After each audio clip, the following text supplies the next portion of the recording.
In the climate-controlled vault of the British Museum, beneath London's grey winter sky, there sits a fragment of baked clay that weighs approximately 2 kilograms.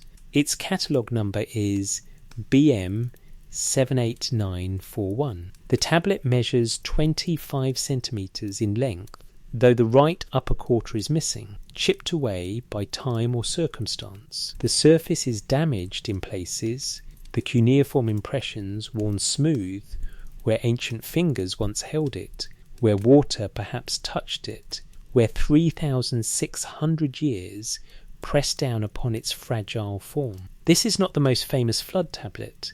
That distinction belongs to its neighbour in the museum's collection, the Gilgamesh fragment that captured Victorian imagination. But BM 78941 contains something the Gilgamesh account only hints at. It is a piece of the Atrahasis epic, excavated from the ancient city of Sippar in Babylonia during Ernest Wallace Budge's 1889 expedition, and in its worn lines of Akkadian cuneiform, pressed into clay sometime between 1750 and 1650 BC, it describes a conversation between the god Enki and the flood hero about what to place inside the ark. Not animals, not grain, not gold or weapons. The text speaks of preserving something the other gods had decided to destroy, something that would allow the world after the waters to remember the world before. The passage is fragmentary, the language subject to interpretation, but the word appears multiple times across the broken lines. Knowledge, specialists, craftsmen, the seed of understanding. If you're listening to this from somewhere quiet, a bedroom in Tokyo, a night shift in Chicago, a sleepless hour in Amsterdam, take a moment to consider where you are. Leave a comment telling us, not for the algorithm, though that helps, but because you're part of something older than you might realise. The impulse to preserve what matters across the boundary of catastrophe. The urge to save not just bodies, but what bodies know. The Sumerian flood story is famous. Everyone knows about the ark, the rain, the dove. But what if we've been asking the wrong question all along? What if the vessel wasn't designed primarily to save life, but to save something that makes life worth living? What if the Anunnaki, the gods who walked among the Sumerians in their own accounts, weren't storing animals in that boat? What if they were storing civilization itself? This is not a story about whether the flood happened. Archaeological evidence suggests localized flooding in Mesopotamia around 2900 BC left sediment layers at Shura Park and other sites. But this isn't about geology. This is about what the texts themselves actually say when you read them without assumption. What they describe being loaded, why craftsmen boarded, what the flood hero was told to preserve. The tablet in the British Museum is cold to the touch. The clay has long since lost any warmth from the hand that shaped it, but the words pressed into its surface describe something that was meant to stay warm, a fire that needed to cross the water. Not a metaphorical flame, but the actual accumulated understanding of how to build a city, fire a kiln, measure the stars, write a law, heal a wound, plant according to the seasons. The Sumerians had a word for these fundamental principles. They called them the me. Untranslatable really, though scholars try. Divine decrees, cosmic ordinances, the operating instructions for reality itself. And according to their own myths, these me were not abstract concepts. They were objects, things that could be held, stolen, transferred from one god to another. Inanna famously tricked Enki into giving her the me, loading them onto her boat, and sailing away from Eridu before he sobered up and realised what he'd done. A boat loaded with knowledge, escaping catastrophe. The same pattern appears in the flood accounts, but scattered, encoded in the language of myth. You have to read slowly. You have to notice what the texts emphasise and what they omit. You have to ask why certain details appear in all three major versions: the Sumerian Eridu Genesis, the Akkadian Atrahasis, the later Gilgamesh epic, while others vary. What stays consistent is this: the flood hero is warned in secret. He is told to build a vessel. He is told specifically to bring aboard the seed of all living things. And in every version, immediately after the flood, the first thing he does is build a raised platform, a ziggurat, and make offerings on its peak. Why a ziggurat? Why not simply a mound of earth or a stone altar? Because in Mesopotamian culture, ziggurats weren't just temples, they were libraries, knowledge repositories, the place where the tablets were kept. We'll explore that connection. We'll examine the actual tablets, trace their excavation, look at what mainstream scholarship says and what it carefully doesn't say. We'll investigate the me, the craftsman, the curious detail about bringing not just animals, but the people who knew how to work with animals.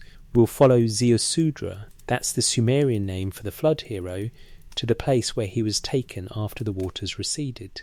A land called Dilmun, where he was given eternal life. Not for saving lives, the texts specify, for preserving something else. This will take time. The story moves slowly, like water rising, like sediment settling, like meaning accumulating across centuries of copying and recopying these accounts. Get comfortable. Let the details wash over you. Some will stick, others will drift away, and that's fine. The Sumerians understood that knowledge itself is a flood. You don't save all of it. You save the seed, the core, the thing you can rebuild from. So let's begin where the Sumerians began. Before the waters, in the 5 cities that stood when kingship first descended from heaven, in the time when the Anunnaki walked the earth and taught humanity the me, in the age that would become memory, then legend, then myth, in the age before someone decided it all needed to be preserved in an ark.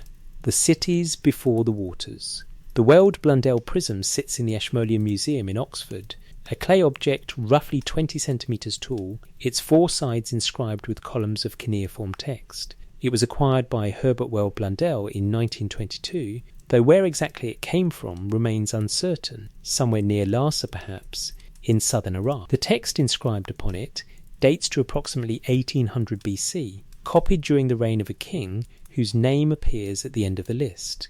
But what it describes is far older. It is a king list, a chronicle of rulers, cities, dynasties, and it begins, as the Sumerians believed everything began, with kingship descending from heaven to the earth. The first city to receive this divine gift was Eridu. Eridu sat at the southern edge of the Mesopotamian world, where the Euphrates widened into marshlands before reaching the Persian Gulf. Archaeological excavations at the site now called Tel Abu Shirain have revealed 18 successive temple levels at Eridu, built one atop another across millennia, each dedicated to Enki, god of the freshwater abyss, god of wisdom, god of secrets. The earliest levels date to the Ubaid period, perhaps 5000 BC. By the time the Sumerian flood myths were being written down, Eridu was already ancient, already half-legend, already the mythological first city where civilization began. The Weld Blundell prism states that 2 kings ruled in Eridu. Alulim reigned for 28,800 years. His successor Alongar ruled for 36,000 years. Then Eridu fell, and kingship was taken to Bad Tibera. These numbers are impossible, of course. No human reigns for millennia. Scholars have proposed various explanations, different counting systems, mathematical symbolism, later exaggeration of half-remembered chronologies. But beneath the impossible numbers lies a pattern the Sumerians wanted to preserve. Kingship was not invented. It descended. It moved from city to city. And before the flood, it resided in 5 specific places. After Bad Tibera came Larak, a city not yet securely identified archaeologically. Then Sippar, sacred to the sun god Utu, its ruins excavated north of Babylon, where thousands of tablets were recovered in the late 19th century. Then Shuruppak, modern Tel Farah, where archaeological evidence shows a flood layer dated to approximately 2900 BC, a localized event, not global, but catastrophic enough to be remembered for millennia. 5 cities. Centres of population, yes, but more than that. Centres of knowledge. Each had its patron deity, each had its temple complex, and each temple complex housed not only ritual space, but administrative archives. The house of the god was simultaneously the house of tablets. clay documents recording everything from grain distributions to astronomical observations, from legal proceedings to mathematical calculations, from medical recipes to incantations for protecting newborns. The Sumerians didn't separate sacred and practical knowledge the way modern culture does. The ability to predict when the river would flood was a divine skill. The knowledge of which herbs could break a fever came from the gods. The mathematics of surveying fields, the astronomy of tracking seasons, the engineering of irrigation channels, all of this was part of the me, the fundamental decrees that made civilization function. In Nippur, the religious centre of Sumer, where the majority of Sumerian literary texts have been recovered, excavations by the University of Pennsylvania between 1889 and 1900 unearthed thousands of tablets. Many bear the catalogue prefix CBS for Catalogue of the Babylonian section. These include mathematical exercises, hymns, legal documents, letters, administrative records. A tablet like CBS 10673, one of the fragments of the Eridu Genesis flood story, was found among thousands of others in the ruins of ancient schools and libraries. The tablets were stored in specific ways. Larger tablets stood upright in rows, smaller ones lay flat in stacks. They were organized by subject, by date, by scribe. Some bore colophons identifying the tablet's contents, the series to which it belonged, the name of the scribe who copied it, the date, and sometimes a curse upon anyone who would steal or damage it. The libraries of Mesopotamia were systematic knowledge repositories carefully maintained across generations. This is the world before the flood, not primitive, not ignorant, not waiting for divine intervention to teach them civilization, already civilized, already literate, already sophisticated in law, astronomy, medicine, mathematics, engineering, administration, literature, theology. And according to the Sumerian king list, according to the flood myths preserved in cuneiform, all of this was about to be destroyed. The Atrahasis epic, in the version preserved on BM 78941 and its companion tablet BM 78943, explains why. Humanity had become too numerous, too noisy. The text uses a specific word, rigmu, clamour, tumult, uproar. The gods could not sleep. Enlil, the chief god, the lord of wind and storms, convened the divine council and proposed a solution. Not a plague, not a famine. Those had already been tried and failed. This time, a flood. Total, final, comprehensive. The other Anunnaki agreed, all except Enki. Enki was the god of Eridu, the first city, god of wisdom, of the freshwater deep called the Apsu, of secrets and magic and crafts. In the theological structure of Mesopotamian religion, Enlil represented authority and order, while Enki represented knowledge and cleverness. And Enki, according to every version of the flood story, disagreed with the decision to destroy humanity. But he had sworn an oath. He could not directly warn a human. So he found a loophole. In Shuruppak, the fifth antediluvian city, there lived a man. Different texts give him different names. In the Sumerian version, he is Ziusudra, life of distant days. In the Akkadian Atrahasis epic, he is Atrahasis, exceedingly wise. In the later Gilgamesh epic, he is Utnapishtim, he who found life. The names differ, but the role remains constant. He was the last king of Shuruppak. The WB 62 recension of the Sumerian king list specifically names Ziusudra as the final ruler before the flood swept over. He was not chosen randomly. The texts emphasize his piety, his wisdom, his ability to understand divine speech. The Instructions of Shuruppak, one of the oldest works of Sumerian wisdom literature, is attributed to his father. The text presents a series of proverbs and practical advice, passed from father to son, on how to live righteously and prosper. Do not steal anything. Do not kill. Do not vouch for someone. That person will have a hold on you. Do not utter falsehoods. Later they will entrap you.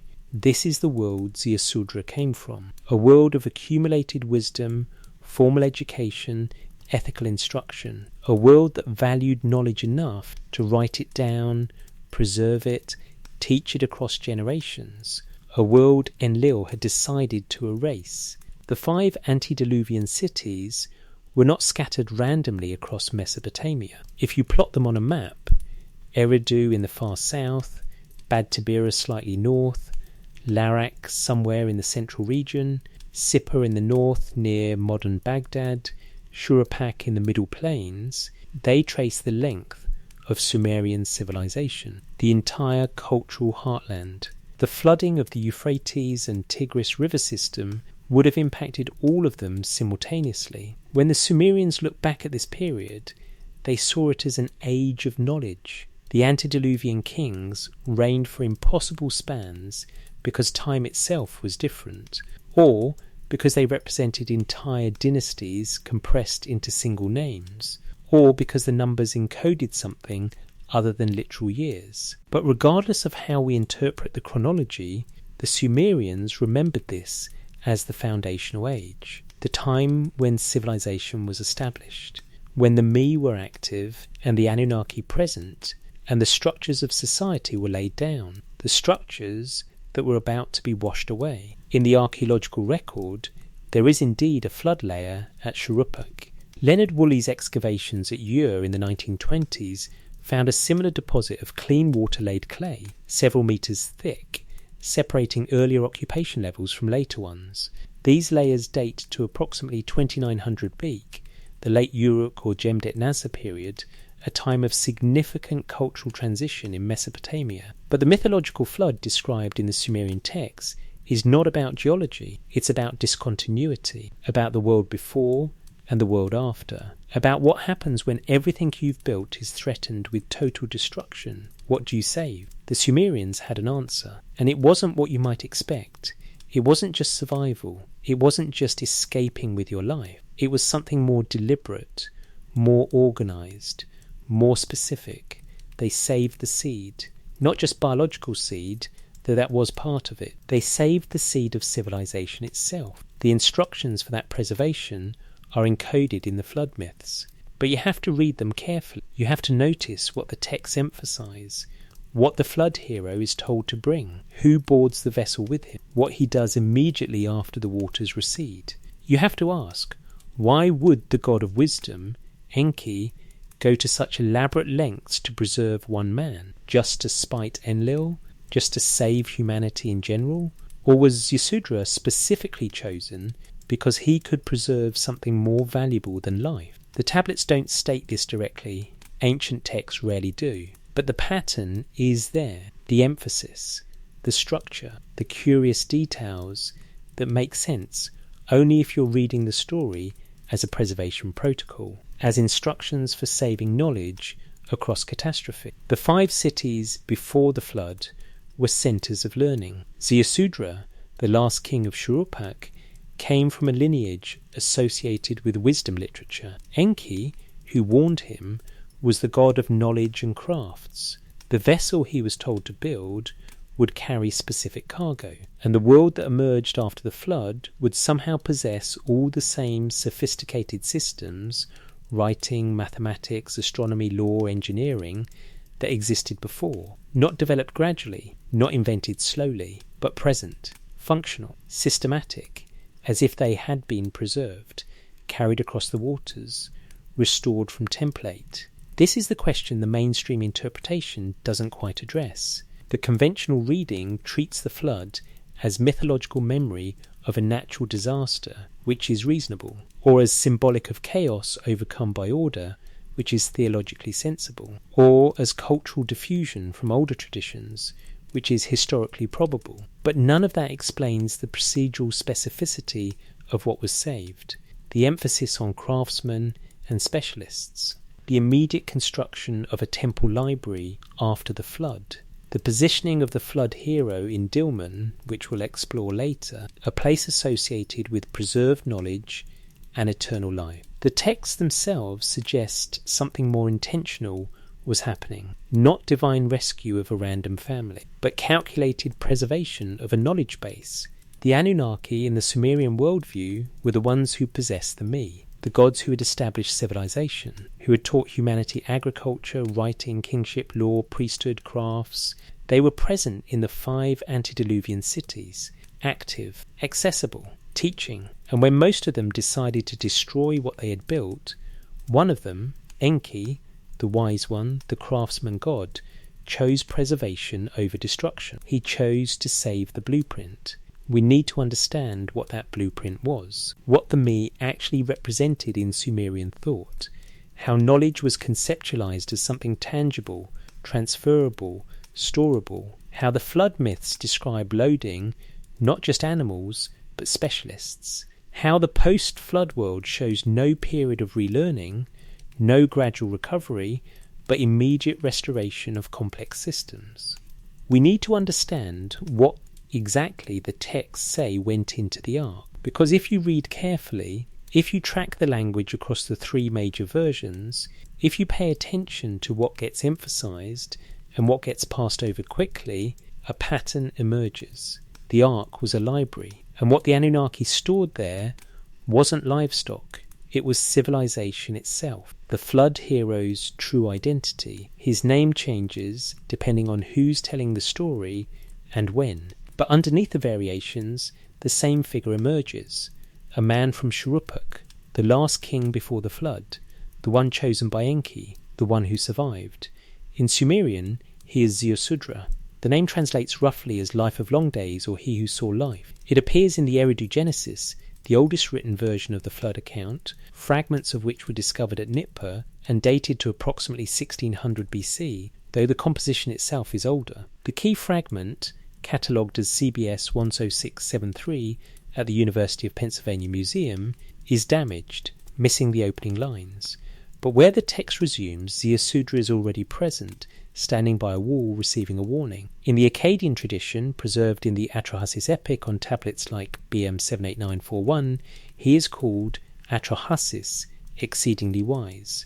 This version was composed around 1700 BCE, perhaps earlier. The Atrahasis story is longer than the Sumerian account, providing more detail about the reasons for the flood, the construction of the ark, the duration of the storm, and the aftermath. Here, the flood hero's name explicitly emphasizes his wisdom, his intellectual capacity. In the Gilgamesh epic, the Akkadian literary masterpiece compiled in its standard form around 1200 BC, he becomes Utnapishtim, he who found life, or Day of Life. This version, preserved on tablets from the library of Ashurbanipal at Nineveh, including the famous flood tablet K3375, places the flood story within a larger narrative about Gilgamesh's quest for immortality. Gilgamesh journeys to the ends of the earth to meet Utnapishtim, the one human who has achieved eternal life. When he arrives, Utnapishtim tells him the story of how the gods granted him this gift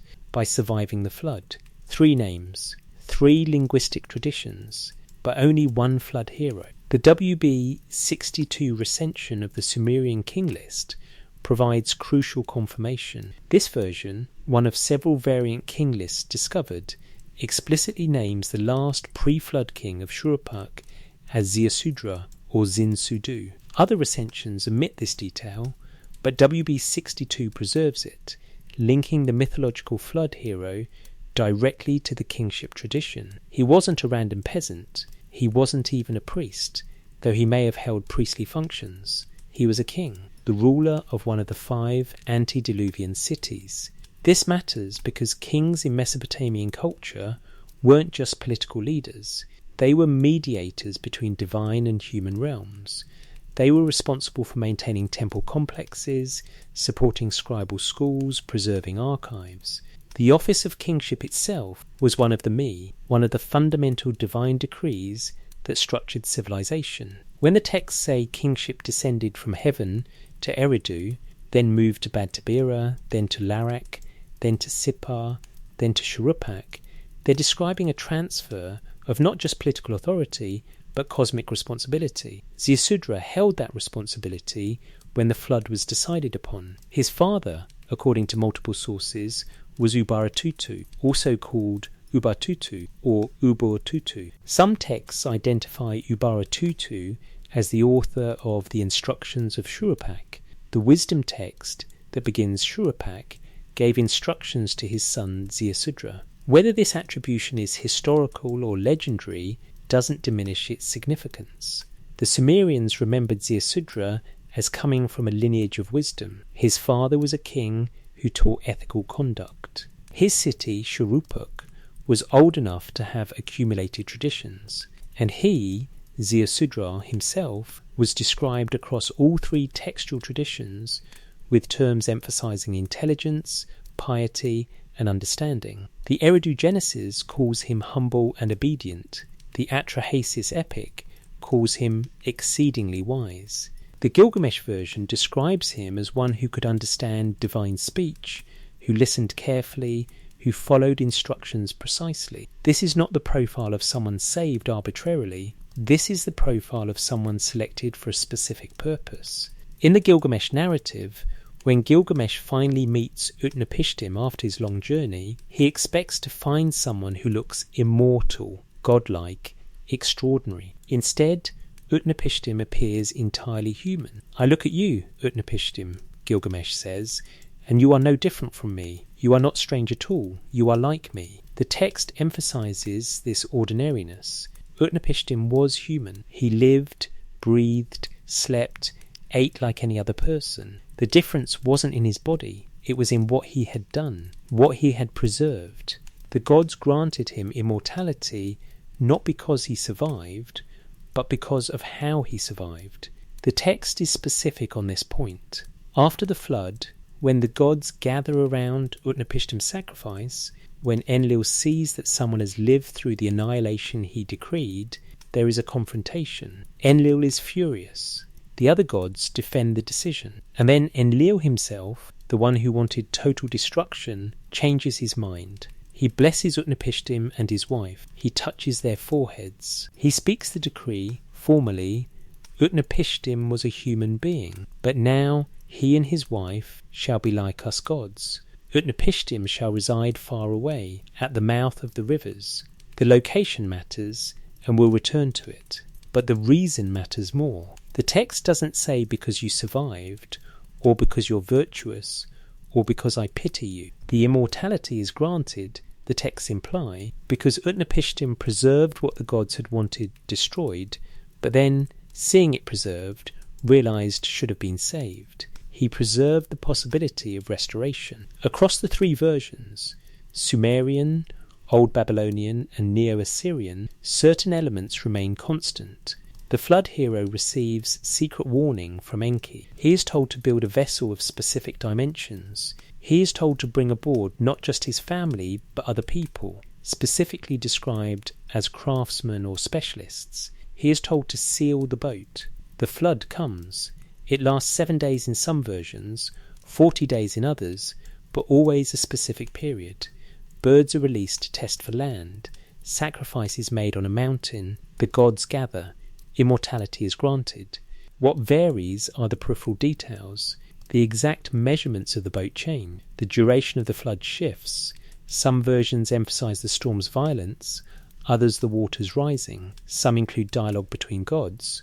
Others compress the divine council to a few lines.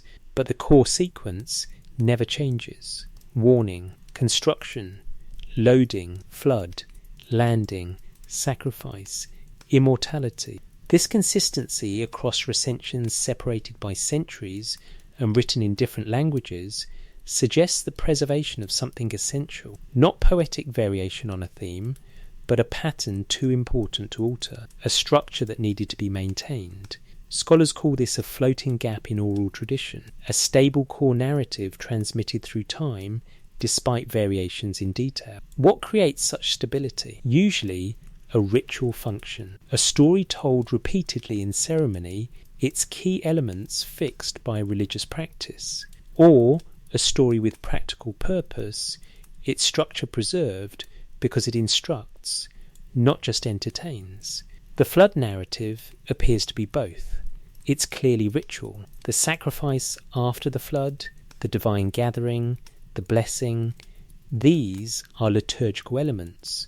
The story was recited in temples, possibly during New Year festivals, when creation and recreation were commemorated. It explained why certain rituals were performed, why certain gods were propitiated in certain ways, but it's also procedural. The instructions for building the ark are extensive. The specification of what to load is detailed. The sequence of actions after landing is precise. These elements suggest the story also functioned as a template, a preserved protocol for a specific kind of preservation, not a literal instruction manual for building boats, though Irving Finkel's analysis of the Ark tablet in the British Museum, which we'll examine shortly, suggests the boat was indeed buildable, but a conceptual template, a pattern for how to save civilization, select someone who understands, warn them secretly, provide specific instructions, load carefully, seal completely, endure catastrophe, emerge. Immediately re-establish the connection between earth and heaven. That's what the sacrifice on the ziggurat represents. Restore the me. Resume civilization. Ziusudra's identity as king is crucial to this reading. He wasn't just any survivor, he was the person responsible for his city's knowledge systems. He was the one who maintained the temple, supported the scribes, preserved the archives. He was the node through which divine knowledge flowed to human society. When Enki chose to warn him, Enki was preserving not just a person, but an office. Not just a life, but a function, the function of civilization itself. This interpretation gains support from what happens after the flood. There's no period of savagery, no gradual rediscovery of agricultural writing or social organization. The post-flood cities, Kish, Uruk, Ur, appear in the historical and archaeological record with fully developed systems already in place. Complex administration requiring literacy, monumental architecture requiring engineering, legal codes requiring centuries of accumulated precedent, all present, functional, sophisticated. The mainstream explanation is cultural continuity. The flood was localized, other cities survived, knowledge was preserved through them. That's reasonable archaeologically. But it doesn't account for how the Sumerians themselves described the event. They didn't remember it as a regional disaster with scattered survival. They remembered it as total destruction followed by total restoration. As if someone had saved a backup. As if someone had preserved the template. As if the world after the flood was rebuilt from preserved instructions rather than reinvented from scratch. And that someone was Ziusudra, Atrahasis, Utnapishtim, the flood hero whose name in every version connects to life, wisdom and long duration, the one who saw life, the one exceedingly wise, the one whose days were made distant, not because he was lucky, because he was chosen, because he understood what needed to be preserved, because he could carry knowledge across catastrophe and replant it on the other side. He was a living archive, and the ark was his library. Instructions from the reed wall. The warning comes indirectly. In every version of the flood story, Enki cannot speak directly to Ziusudra because the gods have sworn an oath. The divine council has met. The decision to destroy humanity has been made. The Anunnaki have bound themselves to secrecy. No one must warn the humans. The flood must come without warning so that total annihilation can be achieved. But Enki disagrees, and Enki is clever. The Atrahasis epic on tablet BM 78941 preserves the moment with remarkable specificity. Enki goes to Atrahasis' house, but he does not speak to Atrahasis. Instead, he speaks to the reed wall. The text reads, "Wall, listen to me. Reed wall, pay attention to all my words." Then Enki delivers the warning. He describes the divine council's decision. He explains that a flood is coming. He instructs the wall to tell Atrahasis to demolish his house and build a boat, to forget possessions and save life, to bring aboard the seed of all living things.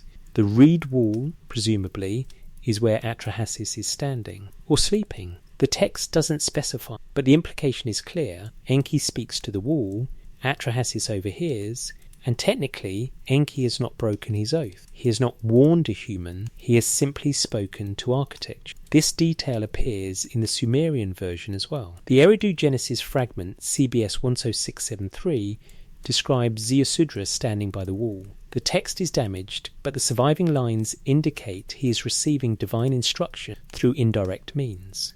The Gilgamesh version, on tablet K375, has Ea, the Akkadian name for Enki, speaking to the reed hut where Utnapishtim sleeps, telling the hut to listen carefully, then delivering the warning and instructions. Why does this matter? Why do all three versions preserve this curious indirection? On one level, it's narrative elegance.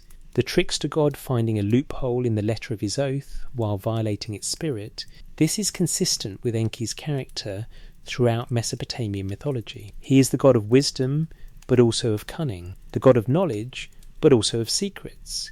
When Inanna comes to steal the mead from him, he hands them over while drunk, then tries to take them back when he sobers up. When humanity needs protection from other gods' harsh decisions, Enki devises clever interventions that technically comply with divine law while achieving the opposite result. But on another level, the reed wall detail suggests something about the nature of the knowledge being transmitted. Reed walls were not solid. They were woven, permeable, acoustically transparent. Sound passed through them easily. A conversation held on one side could be heard on the other. In the hot climate of southern Mesopotamia, houses were often built with reed screens rather than solid mud brick, allowing air circulation while providing shade and privacy. This architectural reality means the warning scene could be read naturalistically. Enki knows Ziusudra is listening on the other side of the wall. He speaks to the wall knowing the words will pass through. The oath is technically kept. He didn't speak to a human, while the communication succeeds. But there's also a metaphorical reading. The reed wall is the medium through which divine knowledge reaches human understanding. It's permeable but structured. It allows transmission while maintaining separation. It's the boundary between divine and human realms, solid enough to define the difference, porous enough to allow communication. This matters because of what gets communicated through that wall. The instructions are extensive. In the Gilgamesh version, Ea tells Utnapishtim to demolish his house and build a boat, to make equal its dimensions in length and width, to roof it over like the Apsu, the freshwater abyss below the earth, to coat it inside and out with bitumen, to load it with the seed of all living things, to bring aboard his family, his relatives, craftsmen of every kind, and animals both wild and domesticated.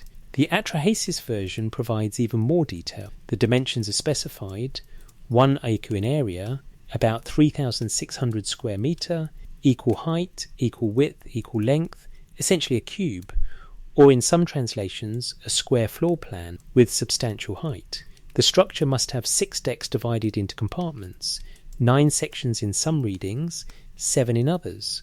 Water plugs must be driven into the middle. 3 times 3,600 units of bitumen must be melted. Oil must be stored aboard. Supplies must be loaded before the people.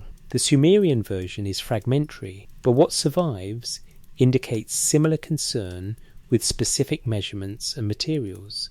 These are not vague mythological gestures. These are technical instructions. Someone who knew about boat building, about waterproofing, about structural stability, about provisioning, recorded these details.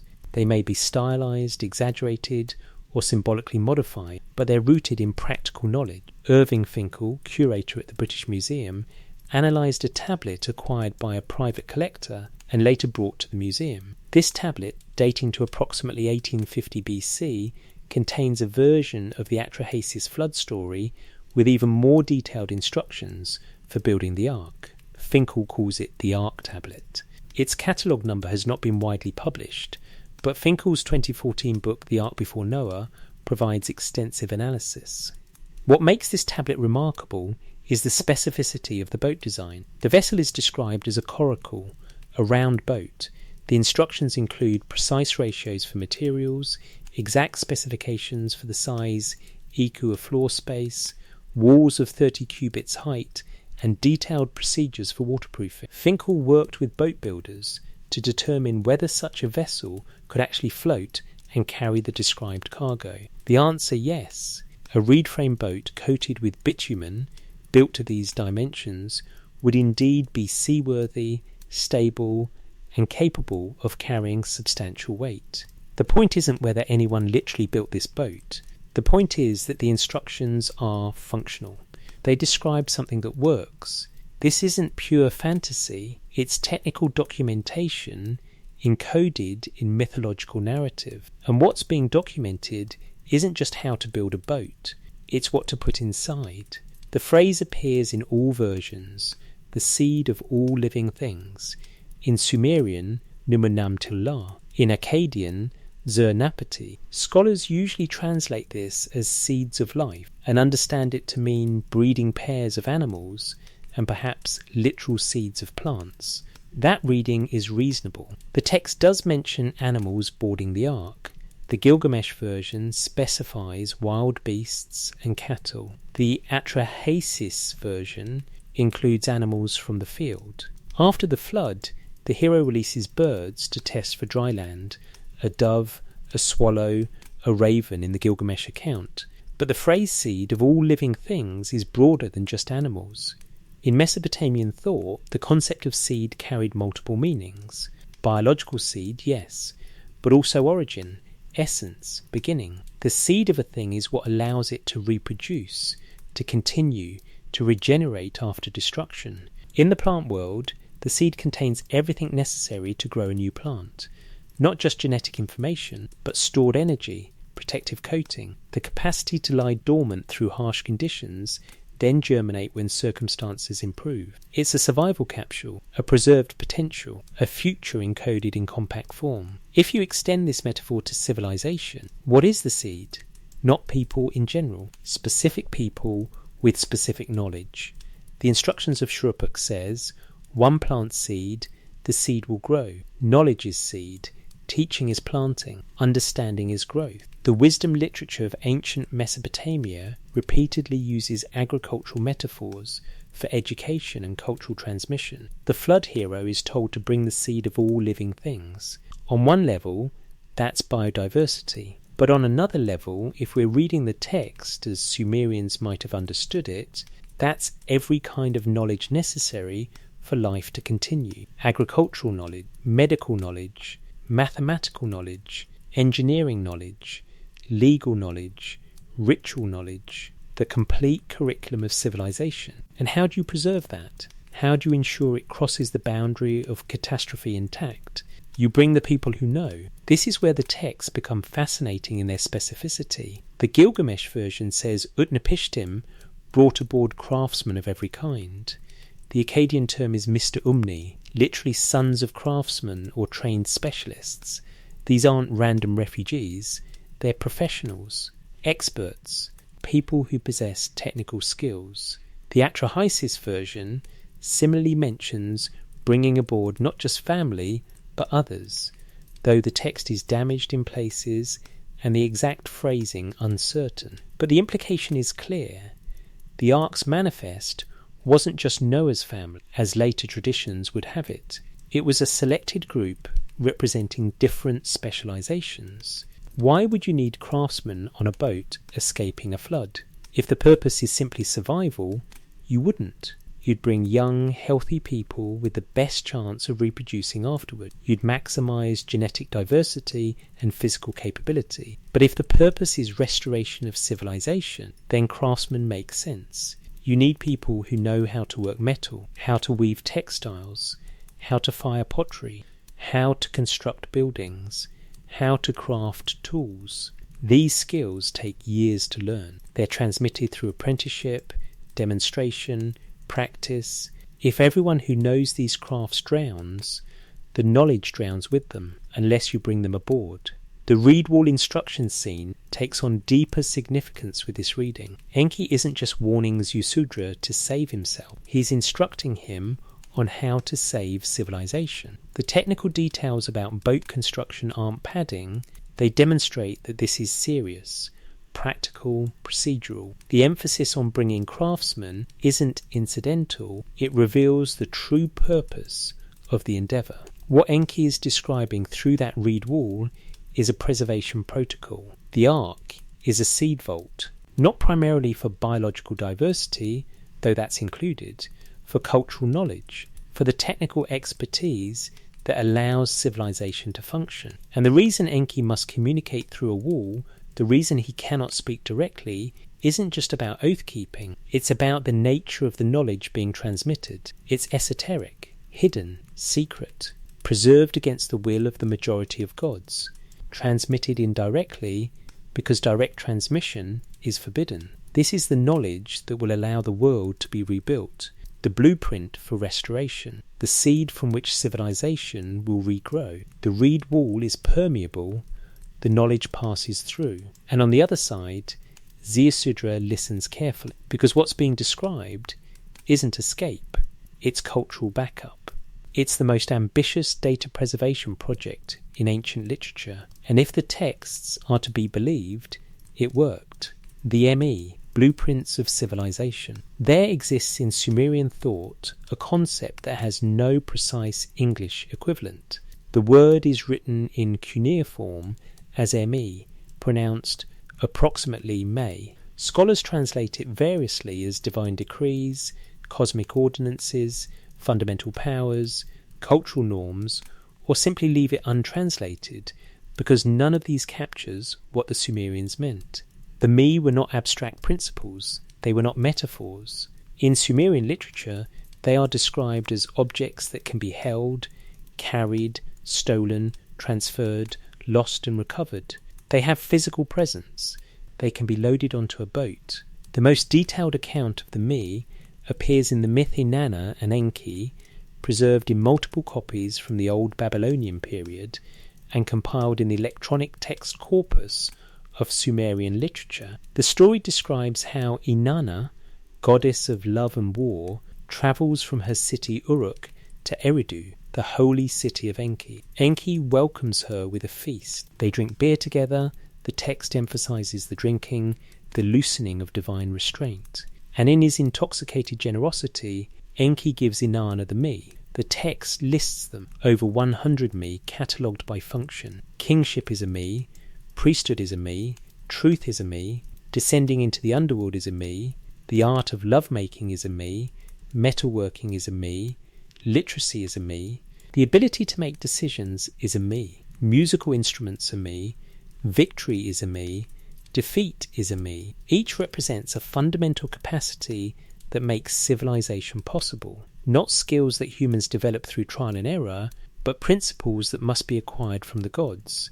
The Me are the operating system, the source code, the instruction set, and in the Inanna myth, these Me are portable. Inanna loads them onto her boat.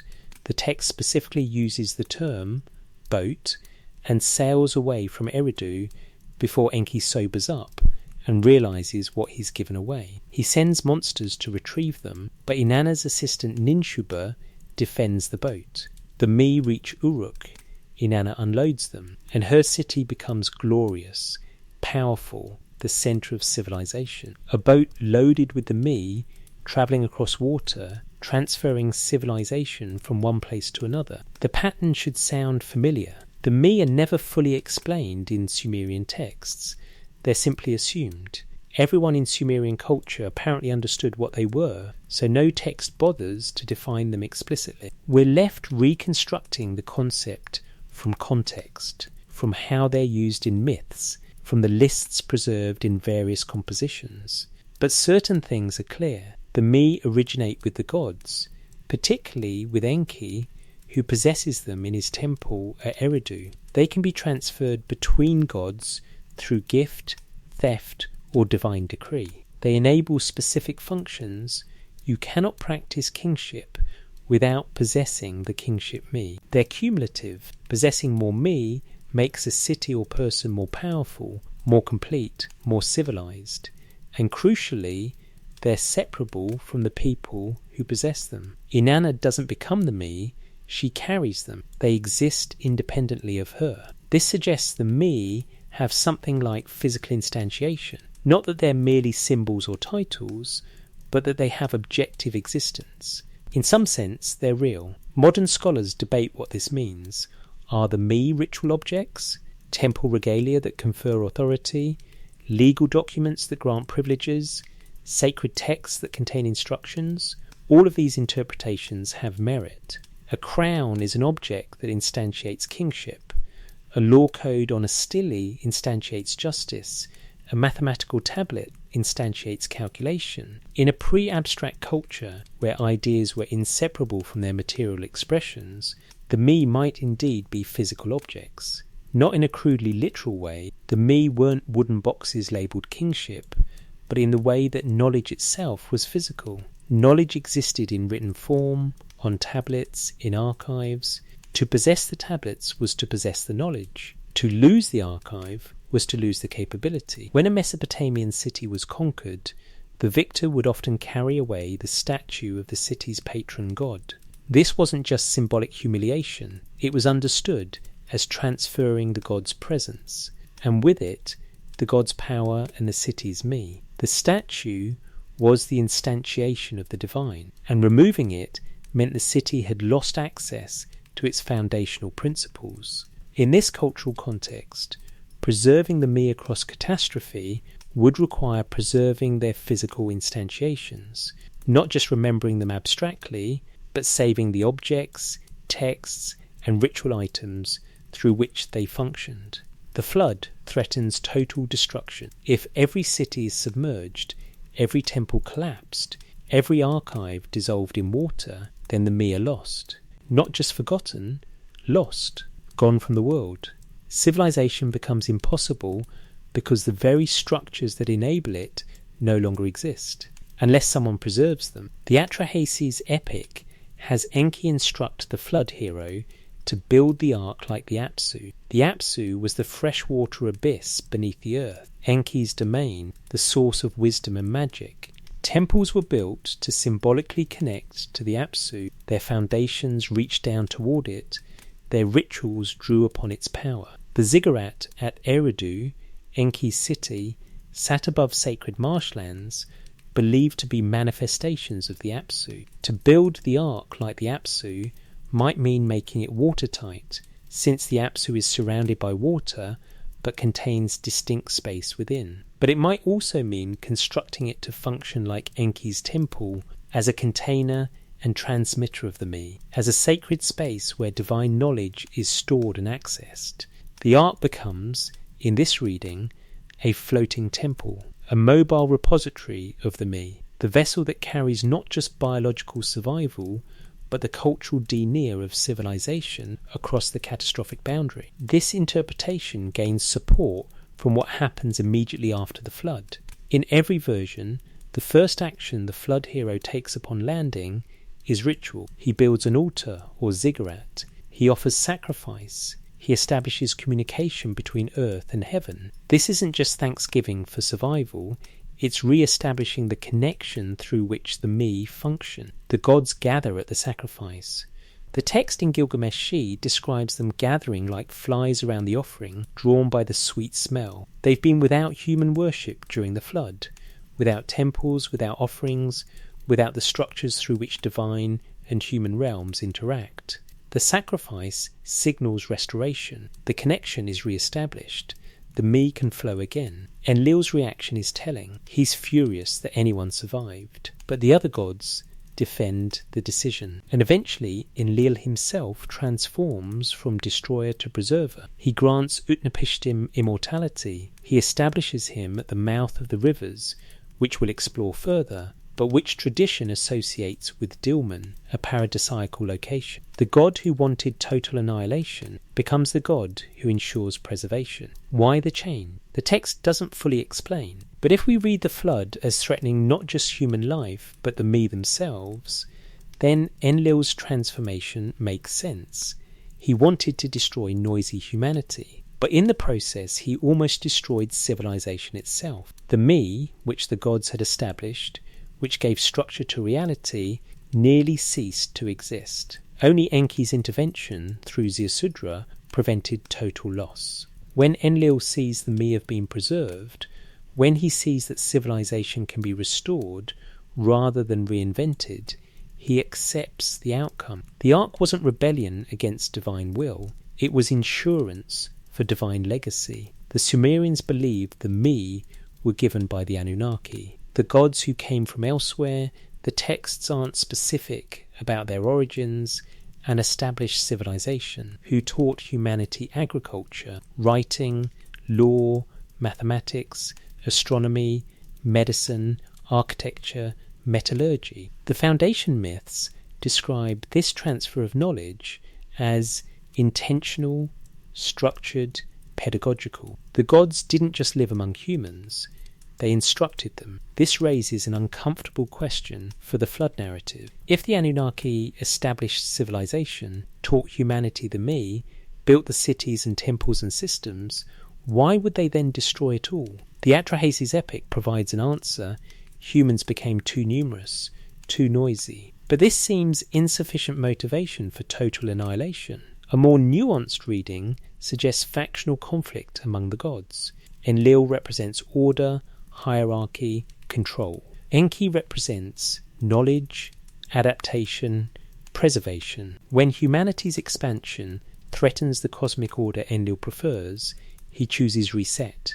When the same expansion demonstrates humanity's capacity to utilize the me effectively, Enki chooses preservation. The flood becomes a crisis point, not just for humanity, but for the gods' project of civilization building. Do they start over, or do they preserve what's been established and continue from there? Enki's choice to warn Ziusudra represents a decision in favour of continuity. The me shouldn't be lost. The investment shouldn't be destroyed. The experiment should continue. And the mechanism for preservation is the ark, the vessel that carries the me across the water, the floating temple that maintains the connection between divine and human realms during catastrophe, the library that preserves the tablets, the archive that saves the texts. When Inanna stole the me from Enki, she loaded them on a boat and sailed away. When Enki saved the me from the flood, he instructed Ziusudra to load them on a boat and sail through the catastrophe. The pattern repeats because the method works. Water is the threat and the medium. The boat is the solution. In practical terms, what would it mean to load the me onto the ark? It would mean bringing the physical instantiations, temple regalia, ritual objects, legal tablets, mathematical tables, astronomical records, medical texts, liturgical compositions, the accumulated archives of the antediluvian cities. Clay tablets are remarkably durable. If properly fired, they can survive water, survive burial, survive millennia. The tens of thousands of tablets recovered from Mesopotamian sites are proof. A tablet library, carefully sealed in waterproof compartments aboard a large vessel, could indeed survive a catastrophic flood. But tablets alone aren't enough. Knowledge isn't just written, it's practiced, transmitted orally, embodied in technique. You can have a tablet describing metallurgy, but without a smith who knows how to read it and apply its instructions, the knowledge is dead. You need the texts and the practitioners, the me and the people who can activate them. This is why the Ark carries craftsmen, why sons of specialists board alongside the flood hero's family. They're the living instantiation of the me, the knowledge bearers, the ones who can read the tablets, perform the rituals, practice the crafts. The Ark preserves both the written record and the oral tradition, the tablets and the teachers, the blueprints and the builders. In Sumerian thought, this wouldn't be metaphorical, it would be literal preservation of the me. The divine decrees would be physically present on the Ark, in both textual and human form. And when the waters receded, when the vessel grounded on the mountain, when the sacrifice was made, and the gods gathered, the me could be unloaded, and civilization could resume. Not rebuilt from memory, not reinvented from first principles, but restored from backup, receded from preserved core, continued from saved state. This is what the Anunnaki stored in the Ark. Not animals primarily, though they were included. Not grain or gold or weapons, but the me, the fundamental principles, the operating system of civilization, the knowledge that transforms scattered humans into a functioning society. And the one who carried them, Ziusudra, became me their don't guardian, die. the Knowledge, keeper of the me, properly the link preserved, between before crosses and every after, boundary. the one who saw the Sudra, old world, who preserved and it brought across its the greatest essence boundary into of the all, new world, became that's as why immortal he as the received me eternal themselves. life, not as What the reward text for good actually say behaviour, was loaded, but let's as read recognition slowly. of Let's look at function. what the He was no tablets longer actually merely state. human. In the He original was the living languages where library, possible, the walking archive, in careful the incarnate translation continuity where of necessary. civilization. The details matter. The specific words matter. Because in the gap between what we expect the text to say and what it actually says, a different story emerges. The Gilgamesh epic, Tablet C, lines 80-85, describes Utnapishtim loading the ark. Andrew George's translation, based on the standard Babylonian recension from Nineveh, reads, "Whatever I had I loaded aboard her. Whatever silver I had I loaded aboard her. Whatever gold I had I loaded aboard her. Whatever living creatures I had I loaded aboard them all. I sent on board all my kith and kin. I sent on board cattle of the steppe, wild beasts of the steppe, all kinds of craftsmen." The phrase "all kinds of craftsmen" translates the Akkadian Kalma Missa Umni. Kalma means all or every kind. Misses is sons of, but used idiomatically for members of a profession. Umni derives from umnu, meaning craftsman, specialist, expert. It's the same root used for scribe in some contexts, for engineer in others, for anyone with specialized technical knowledge. This isn't casual vocabulary, it's technical terminology. The text specifies professional knowledge bearers. The Atrahasis epic on tablet BM 78941 uses similar language. The relevant passage from tablet 3 describes Atrahasis loading the ark. Stephanie Daly's translation reads, "Into it I sent boarding my family and my kinsfolk, cattle of the steppe, wild animals of the steppe, all the craftsmen I had board," again, craftsmen, plural, multiple specializations. The Akkadian phrase here is Mr. Umni, identical to Gilgamesh. This isn't variation between sources, it's consistency. The same terminology appears in texts separated by centuries because it's transmitting something considered essential. The Eridu Genesis, the oldest Sumerian version preserved on CBS 10673, is fragmentary. The section describing what boards the ark is damaged. But what survives includes references to animals and to humans beyond just Ziusudra's immediate family. The text mentions preserving the seed of mankind, which the Sumerian context suggests means preserving humanity's capacity to continue civilization, not just biological reproduction. Now let's examine that phrase more closely, the seed of all living things. In the Gilgamesh epic, line 84, Utnapishtim says, "He loaded whatever living creatures I had," or in some translations, all kinds of living seed. The Akkadian is napati, meaning life or living being, with the connotation of breath, vitality, animation. But paired with seed, zru, the phrase becomes more complex. Zru means literal seed in agricultural contexts, but it also means offspring, descendant, progeny, and metaphorically it means origin, source, essential nature. The seed is the concentrated essence from which the full form grows. When you plant barley seed, you're not planting miniature barley, you're planting the information and energy required to grow barley. The seed encodes the pattern, it carries the potential, it preserves the essential nature across time and through hostile conditions. Applied to living things, Zrunapati suggests not just breeding pairs, but the essential patterns of life, the informational content, the capacity to regenerate. In a culture without modern genetics, but with sophisticated agriculture, this concept would make intuitive sense. Farmers knew that saved seed produced plants like the parent, that careful selection improved characteristics, that mixing seeds from different varieties produced specific results. Seed wasn't just physical grain, it was inherited pattern. Extending this to crafts, to knowledge, to civilization itself, the seed would be whatever carries the pattern forward. For metallurgy, that's the knowledge of ore sources, smelting temperatures, alloy ratios, forging techniques.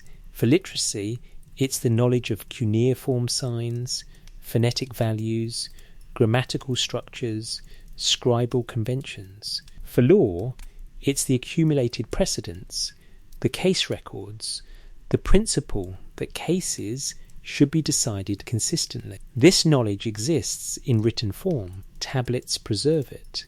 But it also exists in practice. Smiths know things that aren't written. Scribes have techniques learned through apprenticeship. Judges have intuitions developed through experience. To preserve the seed of all living things would require preserving both the written records and the living practitioners, the tablets and the craftsmen, the archives and the experts. This is exactly what the texts describe being loaded. Irving Finkel's analysis of the Ark tablet provides additional detail. This tablet, dating to approximately 1850 BC, contains flood instructions including a specific manifest. After describing the round coracle design and waterproofing procedures, the text states that Atrahas, the Babylonian form of the name, should bring aboard all kinds of animals and birds, 2 by 2 they shall board, the wild animals of the steppe, the birds of the heavens, with all the craftsmen. Finkel notes that the Babylonian phrasing emphasizes completeness, not a random selection, not just useful animals, but systematic inclusion representing all types. The phrase 2 by 2 appears, giving rise to the biblical echo, but in context it means representative pairs, enough to preserve and regenerate each kind. And then, separately listed, craftsmen, not as animal handlers, not as general labour, but as a distinct category of cargo, as important to preserve as the animals. What would these craftsmen do on the Ark? During the voyage, presumably maintain the vessel, manage supplies, care for animals, but their real purpose would become apparent after landing. They're the ones who can restart civilization. The smith can forge tools, the carpenter can build structures, the weaver can make textiles, the potter can create vessels, the scribe can write records, the engineer can design irrigation. Without them, survivors would have knowledge in principle but not practice. You might remember that cities have walls but not know how to fire bricks. You might know writing exists but not how to press cuneiform signs. You might understand that metal tools are superior to stone but not how to extract copper from ore. The craftsmen are the critical path. They're the bottleneck through which civilization passes. Lose them, and even with tablets surviving, the knowledge becomes archaeological artifact rather than living practice. The texts specify they were brought aboard, not that they happened to survive, not that they were among the random refugees. They were specifically loaded, selected, brought aboard intentionally. This careful selection extends to the animals. The phrase in Gilgamesh is wild beasts of the steppe, cattle of the steppe, not domesticated animals only, not livestock exclusively, but wild animals too. Why would you need wild animals after a flood? If the purpose is purely survival, you wouldn't. Wild animals compete for resources, might be dangerous, serve no economic function. You'd bring domesticated species, sheep for wool and meat, goats for milk, cattle for ploughing, dogs for protection, perhaps chickens for eggs if they existed in that region at that time. But if the purpose is preserving the complete system, then wild animals make sense. They're part of the ecological web.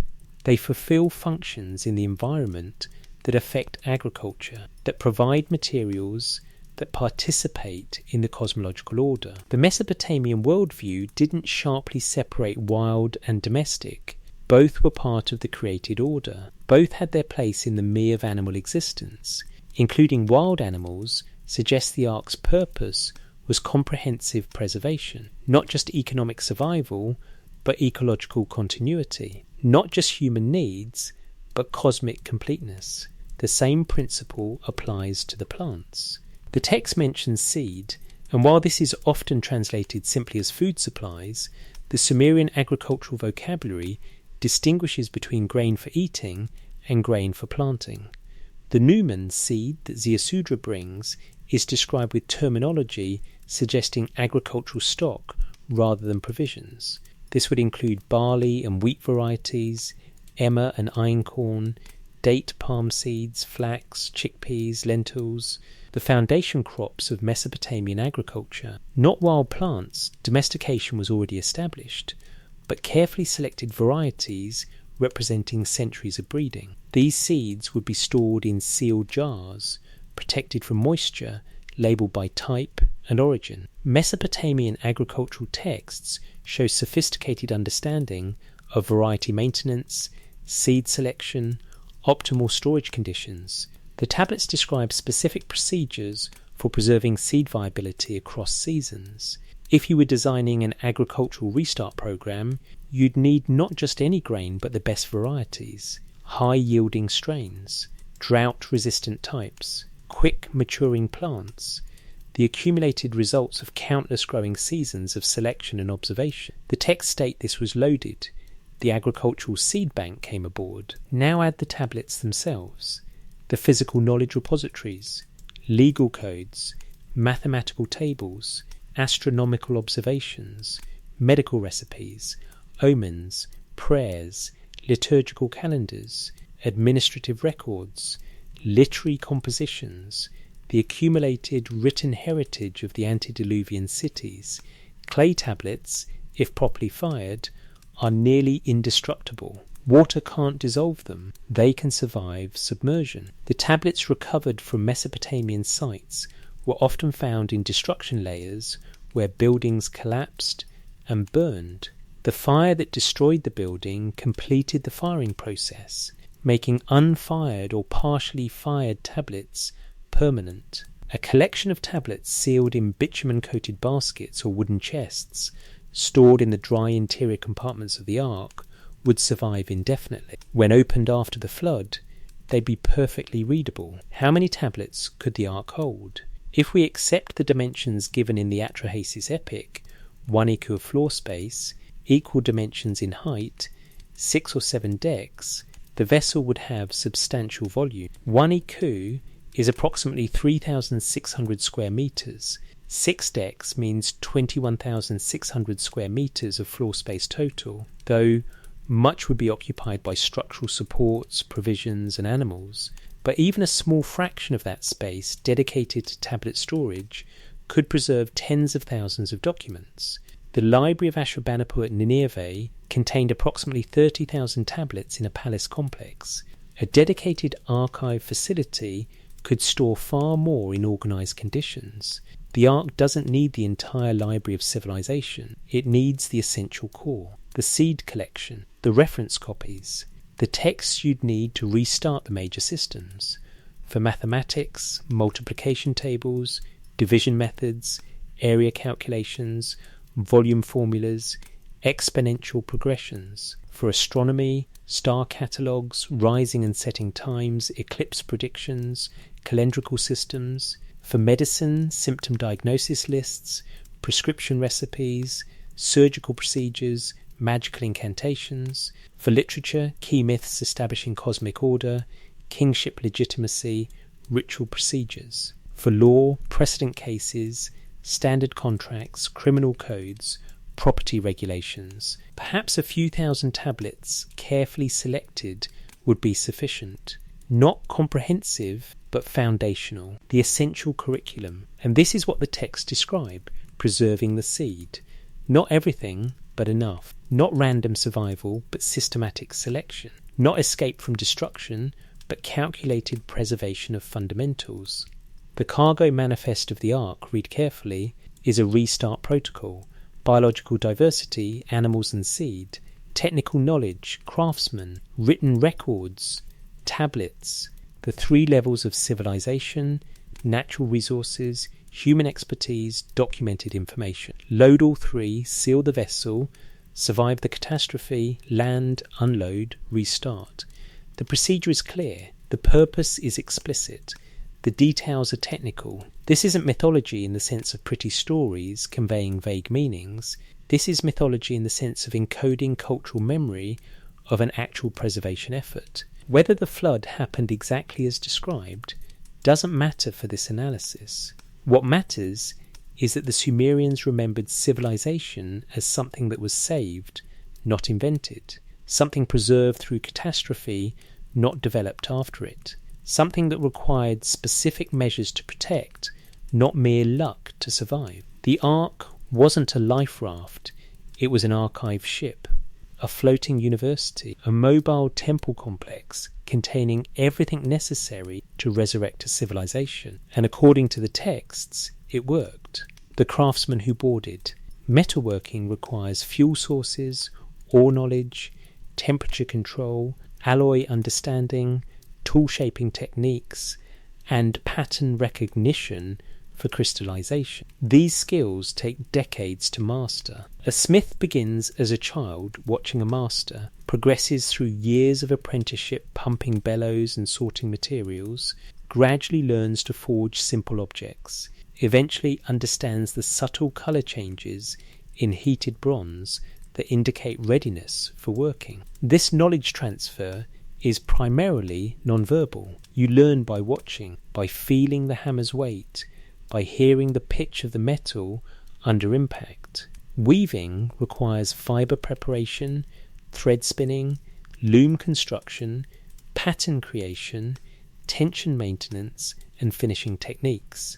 A master weaver can create complex designs by memory, coordinating thousands of thread movements without conscious calculation. The knowledge is in the hands, in the rhythm, in the practice motion, repeated so many times it becomes automatic.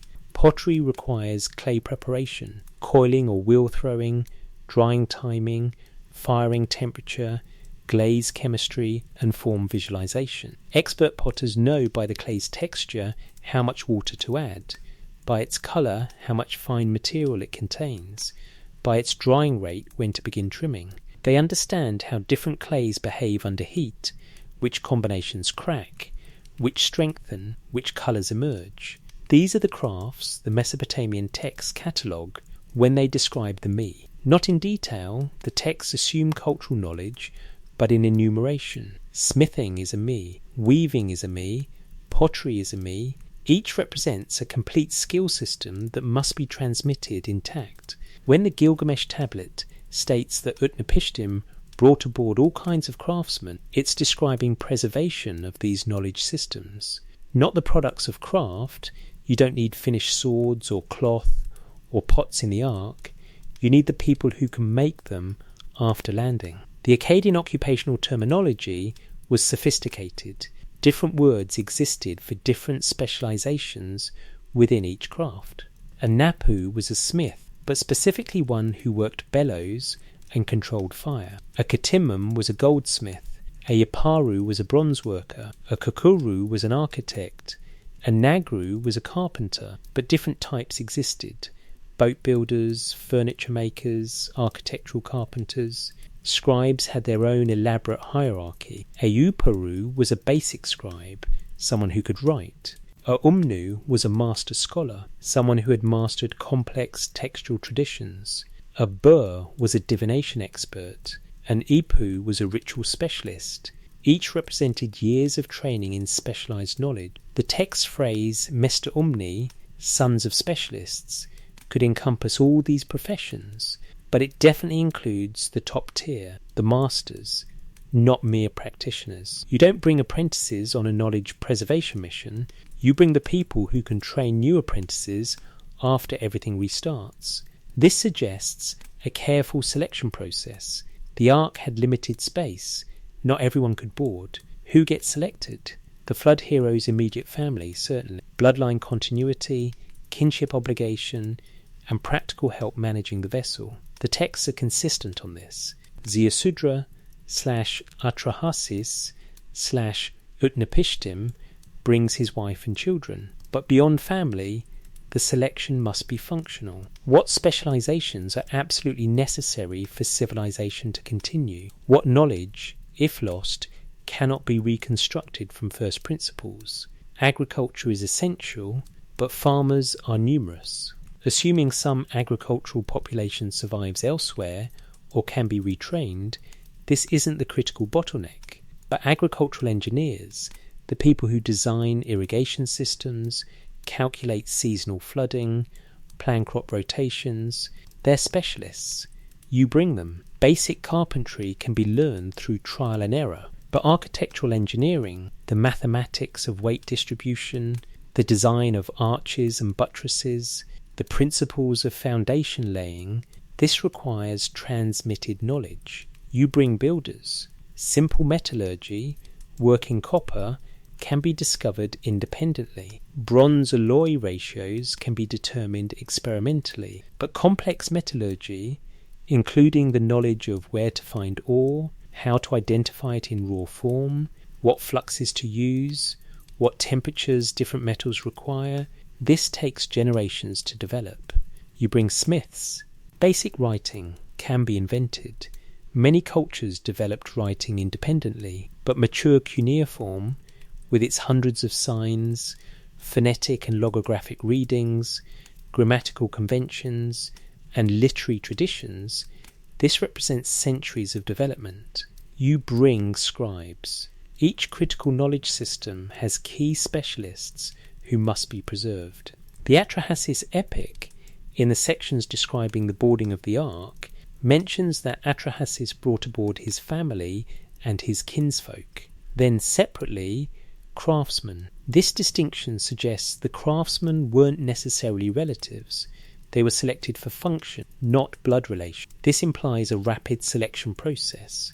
The warning comes from Enki. Atrahasis must build the boat quickly. When it's complete, when the signs indicate the flood is imminent, he must gather not just his household, but the knowledge bearers. How would you identify them? In Mesopotamian cities, craftsmen worked in specific quarters. Smiths had their district, weavers theirs, potters theirs. They were organised into guilds, with masters known to the administration. Temple and palace records listed skilled workers, often noting their specialisations. An official could compile a list quickly. The instructions of Shurapak, the wisdom text attributed to Ziusudra's father, includes advice about identifying reliable people, about recognising skill, about choosing associates wisely. This suggests the cultural context valued discernment in selecting competent individuals. Ziusudra, as king of Shuruppak, would have known his city's master craftsmen, or had administrators who knew. The selection could be accomplished in days once the decision was made. But there's another question. Why would the craftsman agree to board? If the flood isn't yet visible, if the threat isn't obvious, why would master craftsmen abandon their workshops, leave their homes, crowd onto an experimental vessel with a king who claims a god spoke to him through a wall? The texts don't address this. They state the craftsman boarded, but not the persuasion process. Either the threat became obvious, weather signs, seismic activity, rising water, or Ziusudra's authority was sufficient, or the craftsmen themselves had received divine signs. Or perhaps the craftsmen understood what was being preserved. If Enki, patron of crafts, warned his high priest in Eridu, that warning might have spread through guild networks. Craftsmen might have understood that their knowledge systems were threatened, that preservation required extraordinary measures. In Mesopotamian religious understanding, crafts were divine gifts. The patron deity of smithing taught humanity metalworking. The patron of writing gave cuneiform. These weren't human inventions, but divine revelations.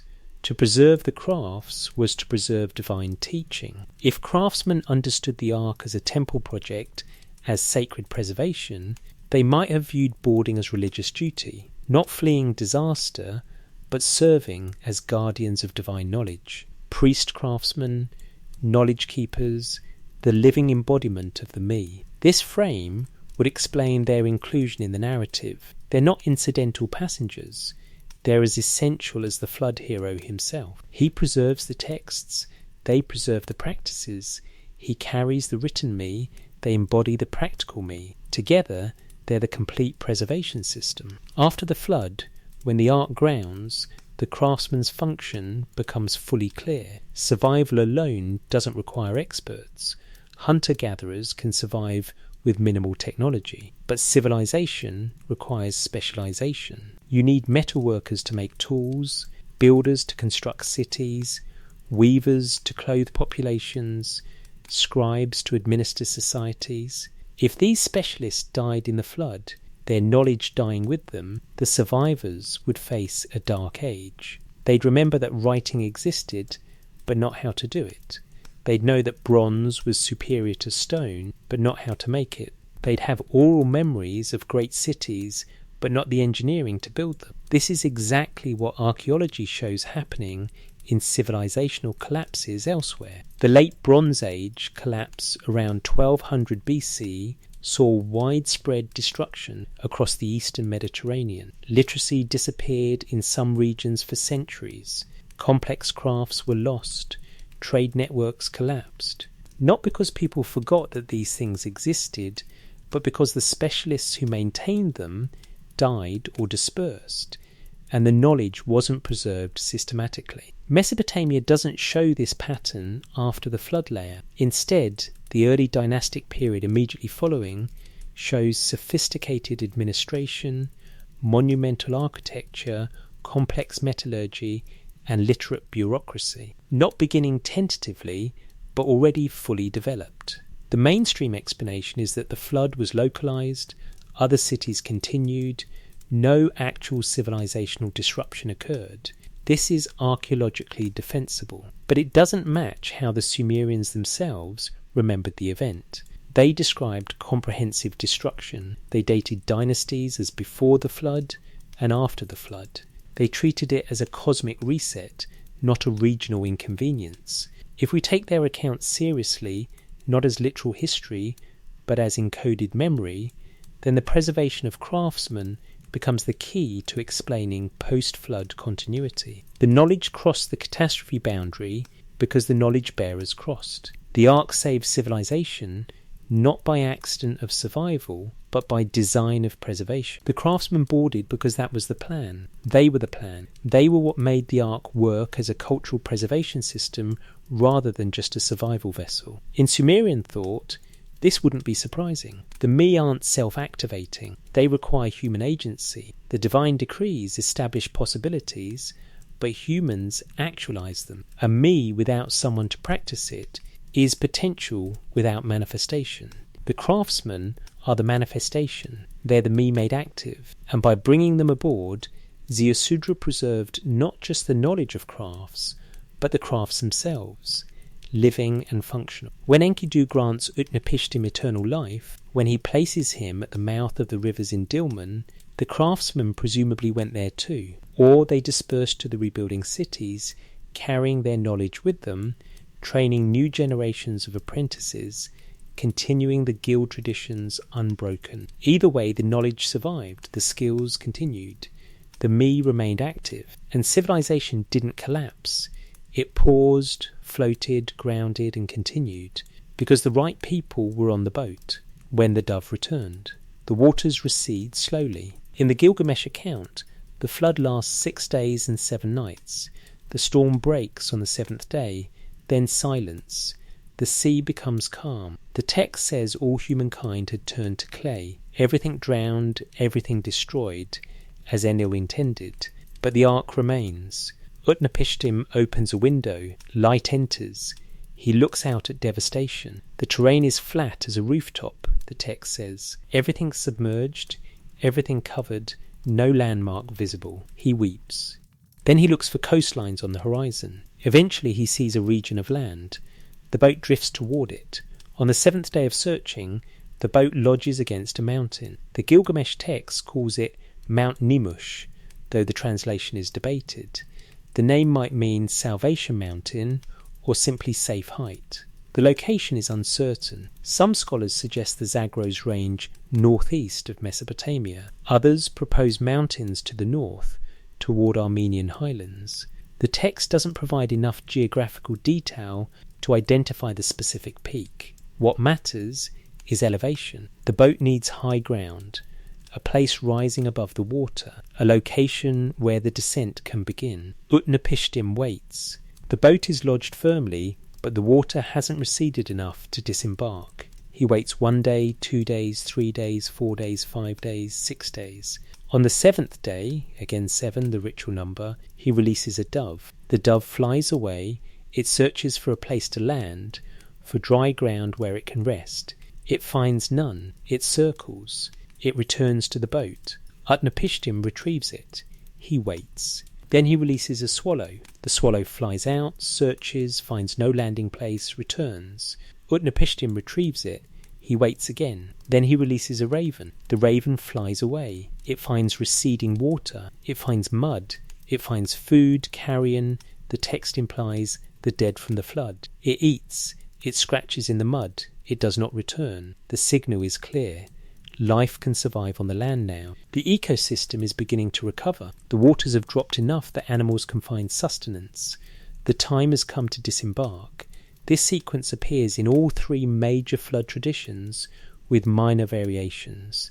The Eridugenesis is fragmentary in this section, but what survives mentions birds released. The Atrahasis epic describes similar testing. The Gilgamesh version is most detailed.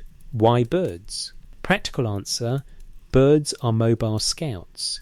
They can search vast areas quickly, return to report conditions. Sailors historically used birds for navigation, releasing them and watching which direction they flew to locate land. But there's deeper significance in Mesopotamian thought. Birds mediate between earth and sky. They're creatures of air, but nest on land. They bridge the levels of the cosmos. In ritual contexts, birds carried messages to gods, bore prayers upward, brought divine responses down. Their flight patterns were read as omens. Their species types corresponded to different divine domains. The dove was associated with Ishtar, goddess of love and fertility. The raven was sacred to the sun god Shamash, who saw everything with his all-seeing light. The swallow represented return and homecoming in Mesopotamian symbolism. Releasing these specific birds in sequence might represent consulting different divine spheres. The dove checks whether the earth goddess's domain is ready for life. The swallow tests whether home is reachable. The raven, the sun's bird, confirms with sight what the others couldn't determine. When the raven doesn't return, the cosmos has given permission. The flood is over not just physically, but cosmologically. The divine anger has subsided. The earth is ready to receive life again. Utnapishtim disembarks. He sends out his livestock in various directions: north, south, east, west, the four cosmic quarters. He's dispersing the preserved animals, reseeding the earth with life. The animals begin to spread, to breed, to repopulate the emptied land. Then comes the crucial moment. Utnapishtim doesn't build a shelter, doesn't search for food or fresh water, doesn't prioritize immediate survival needs. Instead, his first act is ritual. He builds a ziggurat. The text is specific. Line 155 in the Gilgamesh epic says he made a sacrifice on the peak of the mountain. Line 156 in some translations says he made a sacrifice on the ziggurat-like height of the mountain. The Akkadian word zikurat appears. This isn't just a pile of stones, it's a structured elevation, a templated platform. A ziggurat. Ziggurats in Mesopotamian culture were temple towers, multi-level platforms with shrines at their peaks. They connected earth to heaven. The physical structure represented and enabled cosmic communication. Gods descended the ziggurat to receive worship. Humans ascended to approach the divine. The ziggurat was the cosmic axis, the point of contact between realms. But ziggurats were also knowledge repositories. The temple complexes that included ziggurats housed libraries. Scribal schools operated in temple precincts. Astronomical observations were made from ziggurat heights. Mathematical calculations were performed by temple administrators. Legal archives were stored in temple strongrooms. The ziggurat was simultaneously religious and intellectual centre, house of God and house of tablets, sacred space and knowledge institution. When Utnapishtim builds a ziggurat immediately after the flood, he's not just making an altar, he's re-establishing the institutional structure through which civilization functions. He's creating a temple, which means he's creating a library, which means he's providing a place to store the tablets that survived in the Ark. The sequence is deliberate. Load the Ark with knowledge survive catastrophe, build, temple unload knowledge, civilization resumes.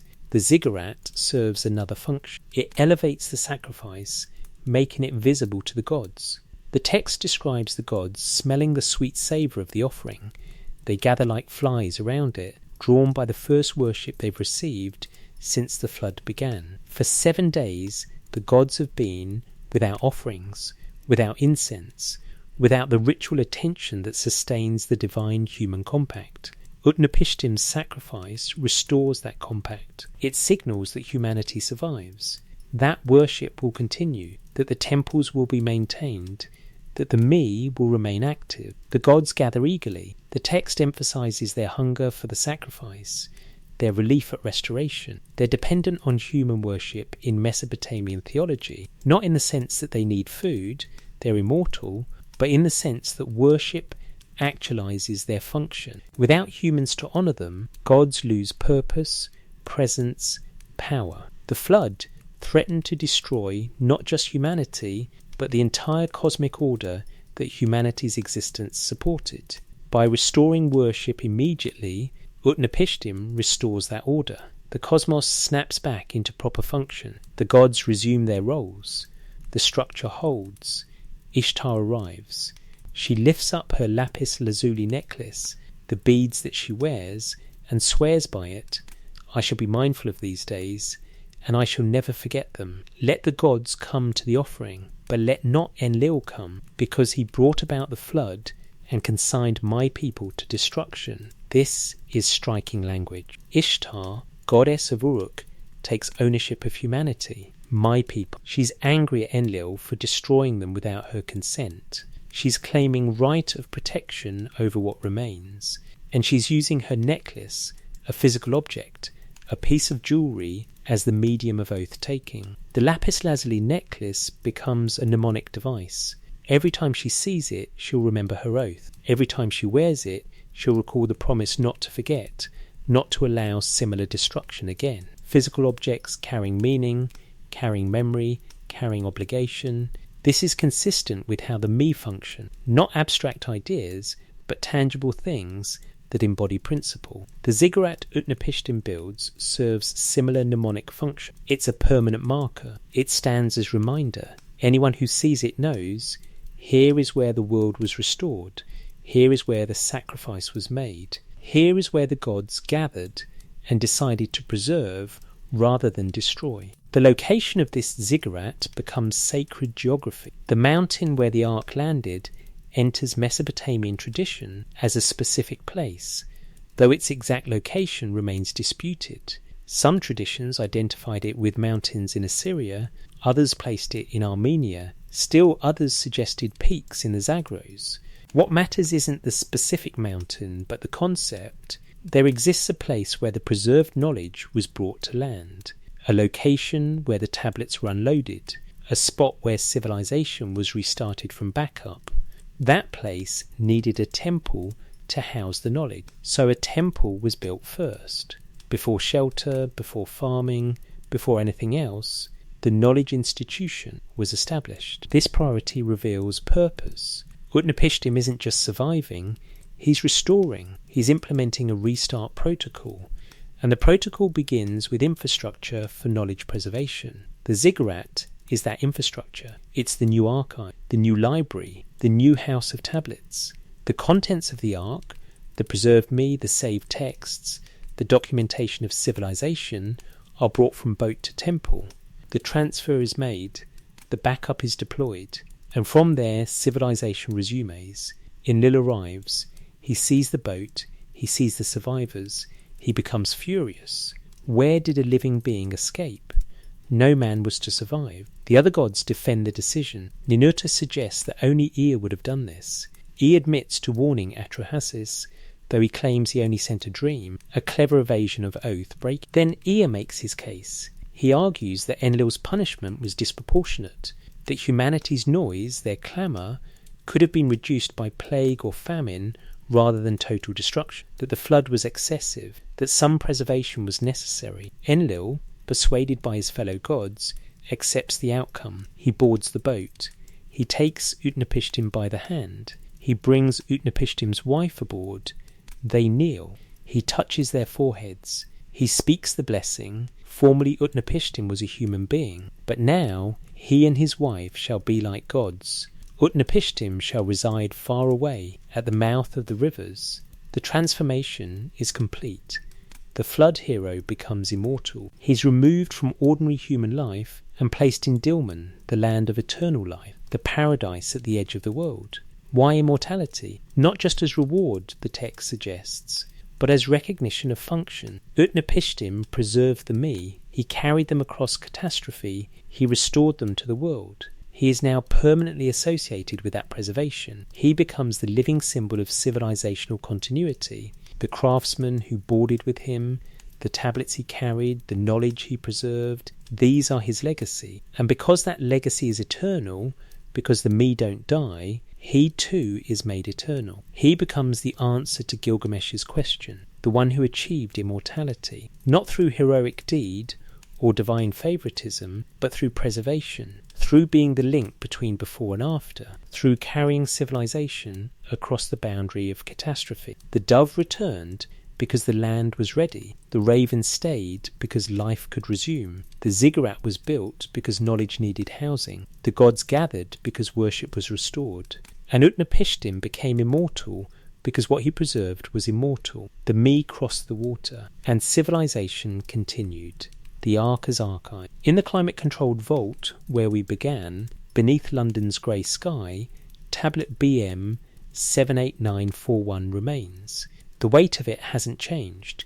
2 kilograms of baked clay. The cuneiform impressions still visible, still readable after 3,600 years.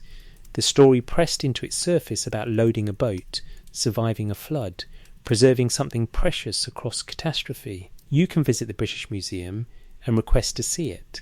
You'd need scholarly credentials, research justification, appointment scheduling, but it's there, tangible, real. Not myth in the sense of fiction, but myth in the sense of encoded memory made permanent in physical form. The Sumerians believed the past could be preserved. They practiced that belief systematically. They copied old tablets, maintaining textual traditions across centuries. They listed kings going back to impossible antiquity, maintaining chronological traditions. They told flood stories, generation after generation, maintaining narrative traditions. All this preservation required effort, required institutions, required people who valued continuity over innovation, conservation over transformation. The flood narrative exists because someone thought it important enough to write down, to copy repeatedly, to translate from Sumerian to Akkadian to Neo-Assyrian, to preserve through the changes of dynasties, languages, empires. The story survived because it mattered, because it encoded something the Sumerians needed to remember. What they remembered was that civilization is fragile, that knowledge can be lost, that catastrophe threatens not just individual lives, but the entire accumulated heritage of culture, and that preservation requires intention, planning, specific measures. Hoping survives nothing. Preparation survives catastrophe. The Ark in this reading is the ultimate preparation. It's a thought experiment made concrete. If you knew disaster was coming, if you knew everything would be destroyed, what would you save? What's essential? What's irreplaceable? What are the absolute minimum elements required to restart civilization? The texts answer knowledge systems. The me, the specialists who practice them, the documentation that preserves them, the ritual structures that activate them. Bring these together, protect them during catastrophe, restore them after, and civilization continues. This model appears elsewhere in history. When Rome fell, monasteries preserved classical texts. When the Mongols invaded, Islamic scholars fled with libraries. When Spanish conquered Mesoamerica, indigenous scribes hid codices. The human instinct to preserve knowledge across catastrophe is consistent, urgent, often successful. The Sumerians, facing or remembering catastrophic flooding in their river valley, articulated this instinct as myth. They encoded preservation protocols in religious narrative. They described the Ark not just as escape vessel, but as library ship, as mobile university, as floating archive containing everything needed to resurrect civilization. Whether a historical Ziusudra literally built such a boat is unknowable and perhaps irrelevant. What matters is that the culture believed civilization could be preserved this way, that they valued knowledge enough to imagine saving it systematically, that their answer to catastrophe was archival protection. The me weren't abstract, they were tangible. Knowledge existed physically in Mesopotamian culture. Tablets stored it. Craftsmen embodied it. Temples housed it. To lose the tablets, the craftsmen, the temples, was to lose the knowledge. To save those three elements was to save civilization itself. The Ark combined all three. It was a temple holding tablets and carrying craftsmen, a mobile knowledge repository, a preservation system in vessel form. And according to the myths, it worked. Civilization didn't end. It paused, floated, landed, and continued. The post-flood world possessed the same sophisticated systems as the pre-flood world, not because they were reinvented, but because they were restored from backup. This is what the Anunnaki stored in the Ark. Not gold or weapons or treasure, not primarily animals, though they were included, but knowledge, the me, the fundamental principles and practices that make civilization possible. The divine decrees in written form, tablets containing mathematics, astronomy, medicine, law, literature, ritual, administration. The divine decrees in practice form, craftsmen who could work metal, build structures, weave textiles, make pottery, write documents, perform ceremonies. The divine decrees in institutional form, the temple library complex represented by the ziggurat, built immediately after landing. All three crossed the water together. All three survived. All three were restored to the world. This is why Ziusudra received eternal life, not for good behaviour or divine favouritism, but because he had become, functionally, immortal. His legacy was the continued existence of civilization itself. The me he preserved would outlast any individual, and because those me were eternal, because the knowledge would continue indefinitely, he who preserved them was granted the same permanence. He went to Dilmun, the land at the mouth of the rivers, the paradise where death doesn't exist. Not heaven, not another realm, but a place on earth where the rules differ, where time operates different, where the flood hero dwells permanently, accessible to those who seek him, available to answer questions about the old world before the waters. Gilgamesh sought him there, made the impossible journey to ask about immortality, found Utnapishtim, heard the story, learned the truth. Immortality isn't achieved through heroic deed, it's granted for preservation, for being the link between past and future, for ensuring continuity across catastrophic boundary. Gilgamesh returns to Uruk without eternal life for himself. But he returns understanding something deeper. The massive walls of Uruk will outlast him. The city will continue after he's gone. The civilization he rules will persist for centuries beyond his reign. That's the real immortality. Not personal survival, but civilizational continuity. The flood story teaches this lesson. Individual survival is temporary. Knowledge preservation is permanent. Save yourself and you live another few decades. Save civilization and you live forever in what you've preserved. The ark was built for knowledge, not for Noah. The flood was survived by wisdom, not by luck. The new world was seeded from preserved pattern, not grown from accident. This is what the tablets say when you read them slowly, carefully, without assumption. This is the pattern that emerges from comparing versions, from noticing emphasis, from tracking what remains constant. This is the story encoded in cuneiform, copied for centuries, translated across languages, preserved through empires. The Sumerians faced catastrophe. They imagined preservation. They described protocols. They encoded the memory in myth.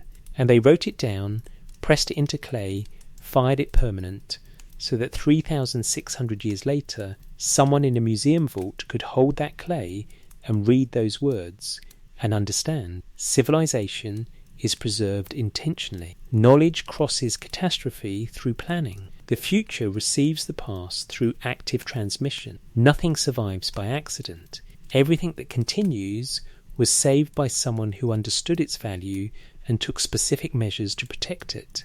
The Ark was an archive, the cargo was knowledge, the destination was the future, and the success is proven by the fact that we can still read the tablets, understand the cuneiform, recognise the pattern, and see ourselves in that ancient mirror. We are the civilization that was preserved. We are the knowledge that crossed the water. We are the descendants of those who chose conservation over loss, restoration over abandonment, continuation over ending. The flood came, the Ark sailed, the knowledge survived. And here we are, still reading the story, still understanding the lesson, still part of the unbroken chain stretching back to Zusudra, to Atrahasis, to Utnapishtim, to the flood hero who loaded the me and carried them across catastrophe and unloaded them into the new world. The dove returned because the land was ready. The raven stayed because life could continue. The ziggurat was built because knowledge needed housing. The gods blessed what they had intended to destroy because preservation proved wiser than annihilation. And the tablets remain in London, in Philadelphia, in Berlin, in Baghdad, in museums and universities and private collections around the world. Pieces of clay pressed with words thousands of years ago, telling us still what the Anunnaki stored in the Ark. Knowledge, the seed of civilization, the me that make human society possible. The accumulated wisdom of ages pressed into durable form, loaded carefully, transported safely, preserved successfully, and transmitted continuously from that ancient world to this present moment. You're part of that transmission. By listening to this story, by engaging with this ancient text, by considering this interpretation, you're participating in the same process the Ark represented. Knowledge crossing time, wisdom surviving catastrophe, understanding preserved through intention. The Sumerians would recognize this. They believed the past should inform the present. They valued preservation over innovation. They understood that civilization is fragile, that catastrophe is always possible, that protection requires preparation. So they imagined an ark, and they loaded it with everything that mattered, and they sailed it through the flood, and they landed it safely, and they unloaded civilization and continued, and they wrote it all down so we'd know, so we'd remember, so we'd understand when our own catastrophes come, as they always eventually do, what actually needs saving. Not treasure, not power, not comfort, but knowledge, understanding, capability, the me that makes civilization possible, the practices and principles and documentation that allow human society to function at levels above mere survival. That's what the Ark carried. That's what survived. That's what we inherited. The weight of that inheritance sits in museum vaults around the world, 2 kilograms at a time, fragments of clay, words in dead languages, stories from vanished civilizations, but still speaking, still teaching, still preserving, still carrying the me across the waters of time, from their ancient world to ours. The Ark is still sailing, the knowledge is still crossing, the preservation continues, and as long as someone reads these tablets, understands these words, recognizes this pattern, the flood is still being survived. One reader at a time, one listener at a time, one moment of understanding at a time. The dove returns to each of us, testing whether we're ready, whether the land of our understanding is dry enough to receive what was preserved, whether we can recognize knowledge when we see it, whether we value civilization enough to maintain it. The raven stays when it finds we can. That we do, that we will. And the cycle continues. The knowledge is unloaded, the ziggurat is built, the sacrifice is made, the gods gather, the blessing is given, and the immortality of preservation is recognized. You who are listening from your quiet place, your bedroom, your night shift, your sleepless hour, you are part of this. You are receiving what the Ark carried. You are the land where the dove returned. You are the reason the preservation worked. Because knowledge doesn't survive in tablets alone. It survives in minds that read them, in voices that speak them, in communities that value them, in individuals who understand that what was ancient remains relevant, that what was preserved deserves attention, that what crossed catastrophe carries weight. The Sumerians are gone. Their cities are ruins. Their language is dead. Their gods are silent. But their knowledge remains. The me they valued, the civilization they built, the understanding they preserved, It continues, in modified form, in evolved expressions, in transformed applications, but continuous, unbroken, preserved. The ark worked, the flood was survived, the knowledge crossed over, and civilization continued. That's the story pressed into clay 3,600 years ago. That's the pattern encoded in myth. That's the memory preserved through time. And that's what the Anunnaki stored in the ark. The future, our present, the possibility that you would exist in this moment, reading these words, understanding this pattern, recognizing this truth. Civilization is preserved by intention. Knowledge crosses catastrophe through planning. The future receives the past through active transmission. The ark sails still. The me cross over still. The preservation continues still. And we, receiving what was saved, become preservers in our turn. The cycle continues. The knowledge flows. The civilization persists. Because someone long ago built a boat and loaded it carefully and sailed it through disaster and landed it safely and unloaded civilization into a new world and wrote it all down so we'd remember, so we'd know, so we'd understand. The ark was an archive. The flood was crossed. The knowledge survived. And here we are, the proof that preservation works. That catastrophe can be survived. That civilization continues when someone cares enough to save it. The weight of that truth is heavier than 2 kilograms of clay, but just as durable, just as real, just as permanent. The tablets remain, the words remain, the knowledge remains. The me cross the water still, and we receive them, and continue.